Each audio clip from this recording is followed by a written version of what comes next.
everybody. Today we're going to make a letters and numbers collage. Part of the reason we're doing this project is because you can utilize things at home and we don't have to worry about having a lot of fancy art supplies. So the things that you're going to need are some scissors, a glue stick, old magazines or newspapers. Make sure you get permission because we're going to be cutting them up. And I don't know if you've noticed yet on my videos, I have been using an extra piece of paper, just like we do sometimes in the art room for a messy mat. So remember, your tables at home are not art tables and we cannot glue directly on them. So make sure you have something to use for gluing your collage together. You can use a white piece of paper or construction paper in a color if you want for the background for your collage. Remember, we are cutting and planning and laying things out first before we're gluing things down. Also remember, this is about a 9 by 12 piece of paper, or if you use paper from a printer that's 8.5, 11, almost the same size. Just trying to keep things easy for everybody finding art supplies at home. So what you should do is pick your paper to start. Get some of your pages from newspapers, and grocery store circulars are nice too for numbers. Ripping out pages first is nice, and then getting to work on cutting things is good too. So I want you to focus on words. I want them to be positive words. Things that are a little uplifting to help us feel good while we're kind of going through this strange time right now.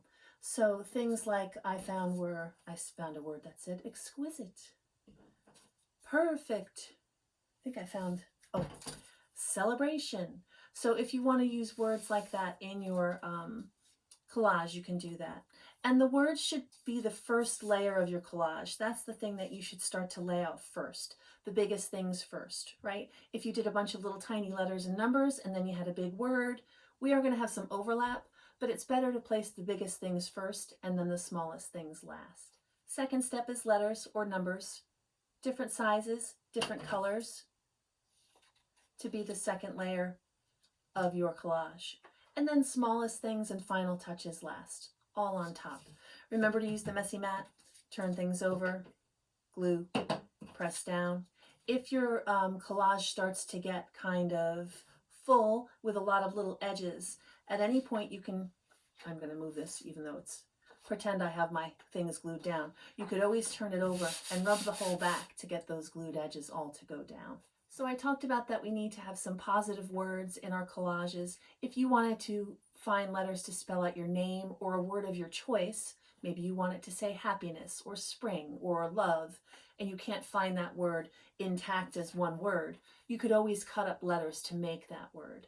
But remember, some of the letters and numbers are design elements too. Not everything is legible.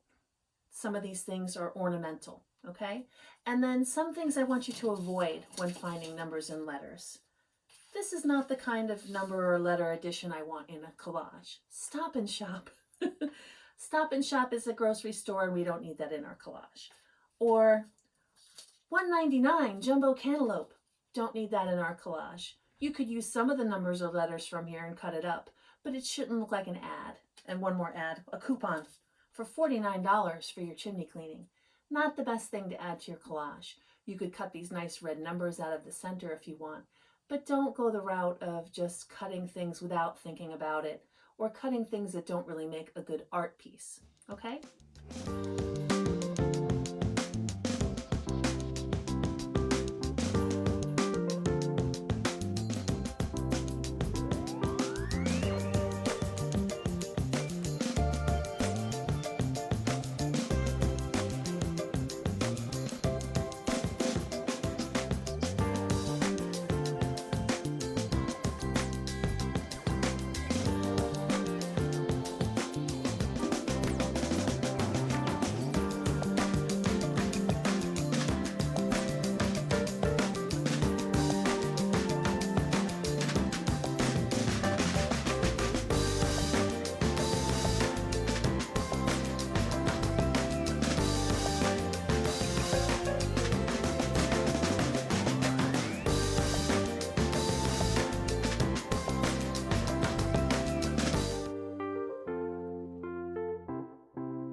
So here's my finished collage. You can see the lower layer of large words in the background. Beautiful. Discover, spring.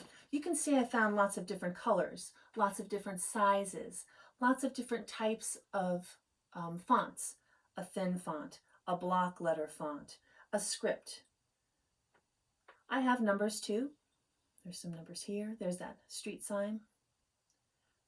And not a lot of background area. Your collage can breathe a little bit. It doesn't have to be completely covered, but it should be mostly covered. And I have a little bit of my blue paper in the background. So I hope you had a good time creating your letters and numbers collage. Make sure you upload it and let me take a look. And I'll talk to you soon. Thanks. Bye.